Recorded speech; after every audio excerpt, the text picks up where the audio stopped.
nous avons ce chef-d'œuvre absolu qu'est la dentelière.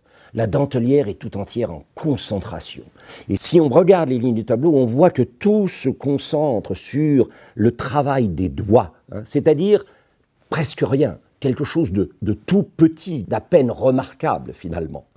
Regardez bien, Vermeer qui quelquefois ponctue ces murs de cartes, ici le mur est vide. Comme si Vermeer nous disait, ne dispersez pas votre attention. Au fond, parvenez pour le tableau à l'attention que la dentelière montre, démontre pour son travail.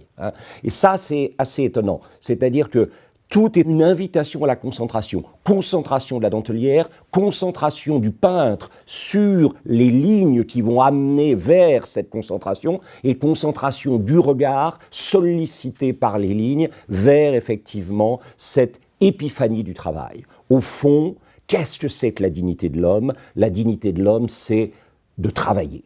Et travailler, alors si vous regardez aussi le jeu des couleurs, vous allez vous apercevoir qu'au fond, les grandes couleurs de ce tableau, c'est le rouge, le jaune et le bleu. Les trois couleurs fondamentales. Et en fait, derrière cette présence des trois couleurs fondamentales et de la dentelière, qu'est-ce que Vermeer vous dit? Vermeer vous dit, mon tableau, je l'ai travaillé avec la même intensité, avec la même concentration, avec la même détermination que cette femme, la dentelière, effectivement, porte à ce qu'elle fait. Parce qu'elle aussi produit un objet qui va faire image. Et ça, c'est très extraordinaire, parce qu'au fond, tout le travail du XVIe siècle, ça va être de dire, la peinture, c'est pas un travail d'artisan, mécanique, c'est un travail d'artiste libéral, quelqu'un qui pense. La formule de Léonard, la pittura è cosa mentale, la peinture est une chose mentale, ça se passe dans l'esprit. Et là, Vermeer, d'une certaine manière, prend le contre-pied et dit, regardez, la peinture, c'est le travail des doigts, comme le travail de la dentelière. Et je vous montre à quel point je suis fier